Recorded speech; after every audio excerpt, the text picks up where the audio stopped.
On the border between Gunung Sindur and Parung, there lies a sharp, narrow curve locals call the Devil's Turn. It's a dangerous spot, dim, isolated, and notorious for accidents.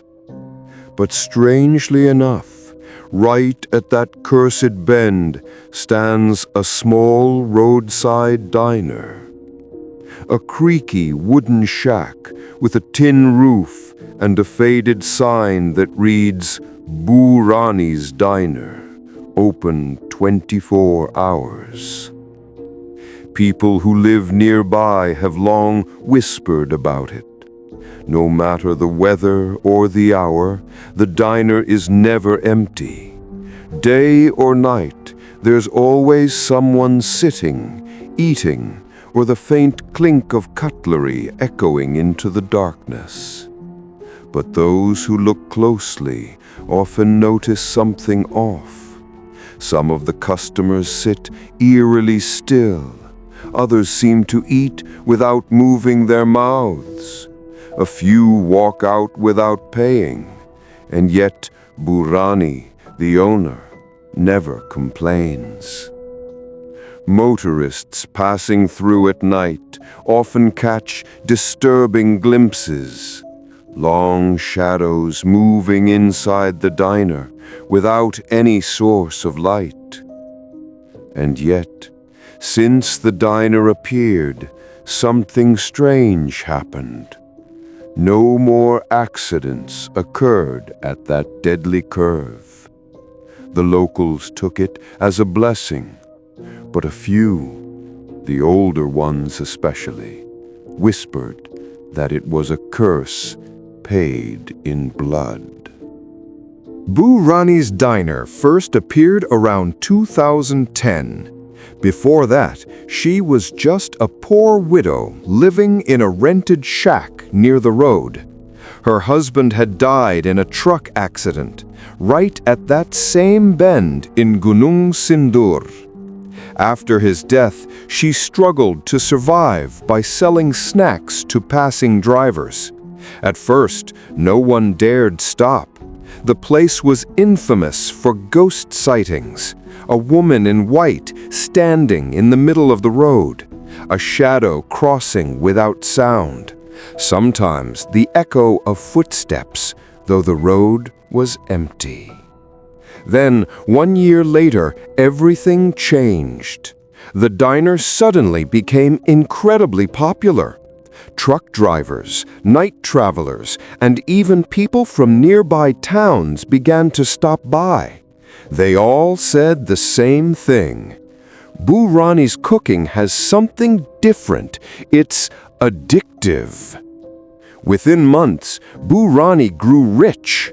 She replaced her furniture, repainted the walls, even bought a motorcycle and later a car. But something in her appearance changed. Her skin grew pale, her eyes sunken, and she was rarely seen smiling anymore. Some villagers claimed that on Friday nights they saw Bu Rani walking into the woods behind her diner, carrying something wrapped in a white cloth. A local motorcycle taxi driver named Darto was among the few who dared speak openly about the diner. "I used to drop passengers there late at night," he told the villagers. "That place, it's always crowded. But if you look closely, the people inside, they don't look alive." He told them about one particular night. It was past 2 a.m. when he dropped off a truck driver who wanted to eat. The diner looked full, but eerily silent. The lights flickered yellow. Darto waited outside, smoking, and noticed something wrong. Every customer inside sat facing away from the door. No one looked up when the truck driver entered. Minutes later, the driver stumbled back out, trembling. I don't know what I just saw. Those people inside, they're not breathing, and it smells like blood." The next morning, That same driver was found dead inside his truck, his tongue blue, his face twisted, clutching a 50,000 rupiah note stained with blood. Soon after, the tale of Bu Rani's bloody money spread like wildfire. Many who dined there said they received change that was damp, foul-smelling, and warm to the touch. When they tried to spend it, shopkeepers refused. "This money feels cursed," they said. Fear spread across the village. People avoided the diner, but oddly, it stayed open and still crowded. Cars came, people entered, laughter echoed faintly from within. Yet, when approached up close, the diner was empty, save for Bu Rani sitting quietly in the corner, staring at the road. "Those who eat here are not humans," said a local cleric gravely. But Bu Rani never denied it. She only replied softly, "I serve whoever comes, Pak, whoever they are." In 2016, a university student named Hendra, studying anthropology, heard the story and decided to investigate it for his thesis. He was fascinated. The diner fit the profile of a modern-day wealth ritual, or pesugihan. He and two classmates drove to Gunung Sindur one full moon Friday night. They carried a camera and a voice recorder. At around 11 p.m., they parked outside. From a distance, the diner looked harmless. Faint radio music, dim yellow lights, and the smell of fried shallots. But the moment they stepped inside, the temperature dropped. The place looked full at first, dozens of diners eating quietly. But when Hendra blinked once, everyone vanished. Only Bu Rani stood behind the counter, smiling. "Would you like to eat, boys?" she asked gently. They sat down, pretending to stay calm. When the food arrived, rice, lode stew, fried chicken, Hendra noticed a strange metallic stench. He lifted his camera. It died instantly. The light flickered. From the back room came the heavy sound of dragging chains. Terrified, his friend stood up to leave. Before they could step out, Bu Rani's voice echoed again. "You must ask permission before you go." When Hendra turned around, she was gone. The chairs rocked on their own. The plates were empty, as if someone had just eaten there seconds ago. The next morning, locals found Hendra's car parked on the roadside, engine running, door open. No one inside, only a voice recorder left on the seat. It played for 3 minutes, the sound of people eating and faint weeping between bites. Years later, an old shaman named Ba Warto came forward with a chilling confession. He claimed he once knew Bu Rani personally. "She came to me in 2009, he told a reporter. "Asked me to help her start a business. I refused. I could feel her desperation. A few weeks later, she came back, bringing a black chicken, an ayam chamani. Its blood was dark. I knew she'd already made a pact with the spirit in the Sindur forest."